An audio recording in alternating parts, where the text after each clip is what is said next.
Chocolate Hills ay isa sa mga pangunahing atraksyon sa Bohol at idiniklarang bilang ikatlong pambansang monumentong helyohikal ng Pilipinas noong 1988.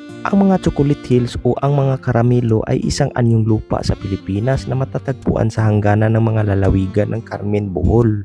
Nagiging kulay tsokolate ito dahil sa init ng panahon, ngunit kapag dumaan ang tag-ulan, makikita mo ito na kulay berde. Ito ang tinatagong kagandahan. Hi guys, ako po si Lumad Buholano Vlog at hanggang dito lang po ang aking video.